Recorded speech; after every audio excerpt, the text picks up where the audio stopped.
Soil liquid phase or soil water is one of the most important components of soil and is the source of plant water. The water physical properties of soil water govern the effective use of water and affect the fertility of the soil. Therefore, understanding the composition and properties of soil water is important for guiding agricultural production. Next, I will work with you on this lesson, the liquid phase composition of soils. The main components of the liquid phase of soil are soil water and various substances dissolved in the water. So, soil water is not pure water, but a dilute solution. Soil water is actually the water expelled from the soil at 105 degrees Celsius. The main sources of soil water are groundwater, irrigation, and rainfall. According to the general physical state of water and the different forces of the water in the soil water is often classified into four types: hygroscopic water, membranous water, capillary water, and gravitational water. Moisture-absorbing water is the gaseous water absorbed by soil particles from soil air. According to the molecular electrostatic gravitational forces, it is a layer of water film closest to the surface of the soil, particles with a thickness of 2.3 water molecules. Because the moisture-absorbing water is strongly absorbed by the surface of soil particles, it cannot move freely and cannot be absorbed by plants, so it is ineffective water. When the moisture in the soil air is saturated, the moisture absorption of the soil can reach its maximum value, and the moisture content of the soil at this time is the maximum moisture absorption content, also known as the moisture absorption coefficient. When the moisture content of the soil reaches the hygroscopic coefficient, the remaining molecular and electrostatic gravity of the soil particles absorbs the liquid water film as membrane water.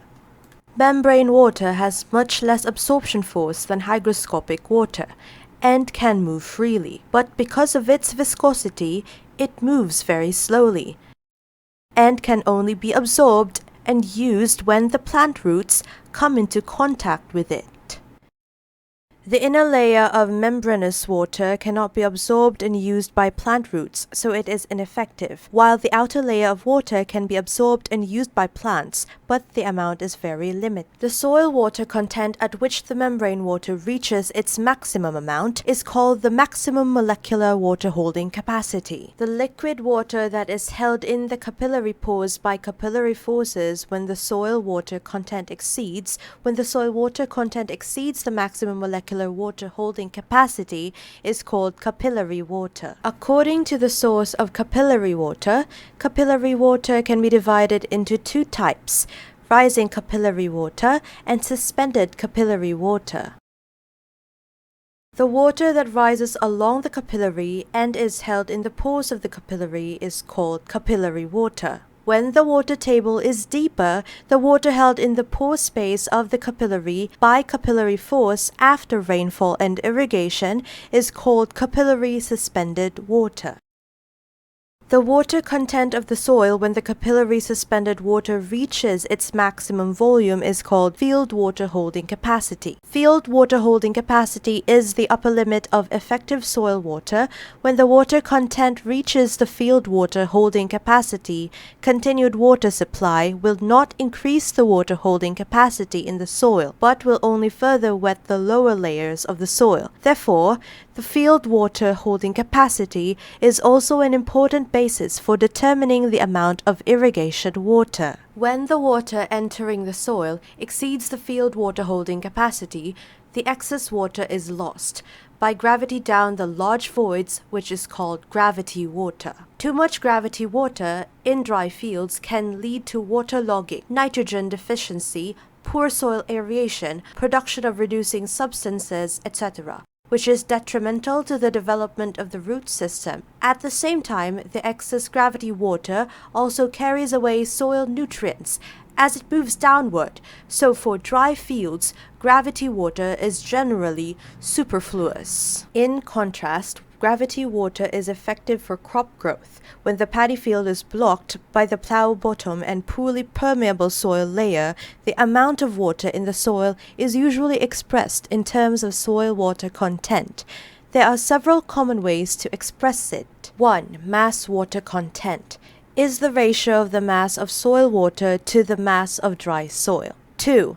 Volume water content is the volume of water in the soil as a percentage of the soil volume. The volume percentage of the soil can be converted from the mass water content to the soil capacity. Specifically, the volumetric water content of the soil is equal to the mass water content of the soil multiplied by the capacity of the soil. 3. Relative water content is the actual water content of the soil as a percentage of the field water content of the soil. So, what is the most effective soil moisture content?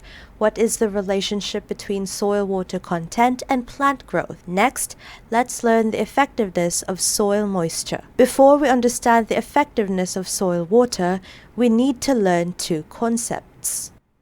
1. The wilting factor is the percentage of soil water content when the crop roots are unable to absorb water from the soil and begin to wilt permanently. The wilting factor is generally 2% to 3% lower than the maximum amount of water in the membrane, and it is the lower limit of crop water requirement. 2. Capillary fracture water content. When the water content is reduced to a certain extent, the continuous state of coarse capillary suspended water fractures, but the water in the pores of the fine capillary is still in a continuous state. The soil water content at this time is called capillary fracture water content. The maximum effective water content of the soil is equal to the field water holding capacity minus the wilting factor. The actual effective water content of the soil is equal to the actual soil water content minus the wilting factor.